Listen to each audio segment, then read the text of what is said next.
अस्सलाम वालेकुम नाजरीन। ड्रामा सीरियल सावल यार पिया की नेक्स्ट एपिसोड बहुत ही ज़्यादा इंटरेस्टिंग होने वाली है।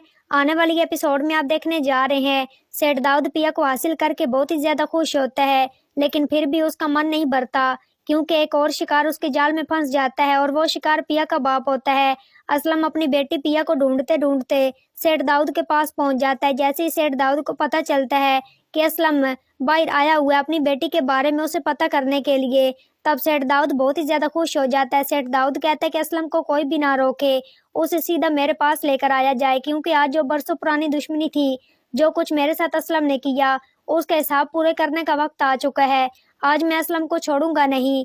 बस जैसे ही असलम दाऊद के सामने आता है तो असलम बहुत ही ज्यादा गुस्से में बोलता है कि मेरी बेटी कहाँ है, मुझे पता है कि मेरी बेटी तुम्हारे पास है, तुम ना मुझे मेरी बेटी दे दो, मैं तुम्हें छोड़ूंगा नहीं। सेठ दाऊद जोर जोर से हंसने लगता है और कहता है कि तुम मुझे शायद जानते नहीं हो, मैं सेठ दाऊद हूँ। असलम कहता है कि मैं जानता हूँ कि तुम सेठ दाऊद हो, मुझे उससे कोई गर्ज नहीं, मुझे अपनी बेटी चाहिए। जैसे ये अल्फाज असलम बोलता है तो असलम के दिल में उसकी बेटी की मोहब्बत उसे तड़पाती है, जिसकी वजह से और सेठ दाऊद के कदमों में जा गिरता है और कहता है कि मुझे मेरी बेटी दे दो, तुम मुझे माफ कर दो। अगर इसके बाद तुम जो कहोगे मैं करने के लिए तैयार हूँ। अगर तुम कहोगे कि मैं इज्जत के साथ तुम्हारे बेटे के साथ अपनी बेटी की शादी करवाऊं तो मैं ये भी करने के लिए तैयार हूँ। लेकिन इस वक्त सेठ दाऊद कहता है कि असलम है, अब मैं तुम पर भरोसा नहीं करूंगा क्योंकि पहले भी तुम कहीं बार भाग चुके हो और मेरी बेटी मेरे पास है और वो तुम्हारी बेटी नहीं है, तुम्हारे पास तो वो अमानत थी मेरी, अब मैं उसे तुम्हें नहीं दूंगा। जिस तरह तुम भागे हो आज के बाद मैं भी तुम्हारे सामने भागता रहूंगा, जैसा खेल तुम मेरे साथ खेलते आए हो अब मैं भी वैसा तुम्हारे साथ खेलूंगा और वो तुम्हारी सजा होगी।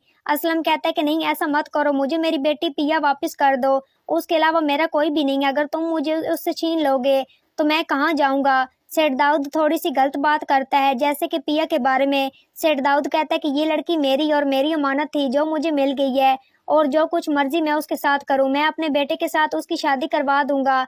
असलम ये बात सुनकर बहुत ही ज्यादा गुस्से में आ जाता है।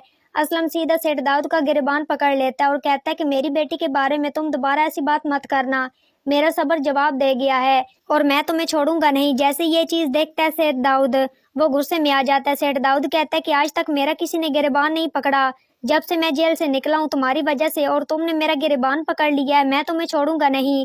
सेठ दाऊद गुस्से में होता है जिसकी वजह से वो बहुत ही बड़ा फैसला कर लेता है, वो असलम को ही ठिकाने लगा देता है, उसे अपने रास्ते से हटा देता है। दूसरी तरफ सावल पिया के पास होता है, पिया की निगरानी कर रहा होता है, उस पर नजर रखे हुए होता है सेठ दाऊद के कहने पर। उसी वक्त उसे खबर मिलती है कि असलम नहीं रहा और ये सब कुछ किया धरा ही है सेठ दाऊद का। जैसे ये बात पता चलती है सावल को तो सावल डर जाता है। सावल को लगता है कि कहीं सेठ दाऊद पिया को नुकसान ना पहुंचा दे और पिया को बचाया जाए। सावल पिया को लेकर भाग जाता है। तो ये सब कुछ आप आने वाली एपिसोड में देखने जा रहे हैं। तो नाजरीन आज की वीडियो अच्छी लगी हो तो वीडियो को लाइक शेयर और चैनल को सब्सक्राइब करना मत भूलिएगा और अपनी कीमती राय के जार कमेंट बॉक्स में जरूर करें और मुझे दीजिए इजाजत। अपना बहुत सारा ख्याल रखिएगा, फिर मिलेंगे एक नए और अच्छे टॉपिक के साथ। Thanks for watching my video and picture. दुआओं में याद रखिएगा, अपना बहुत सारा ख्याल रखिएगा। अल्लाह नेगेबान।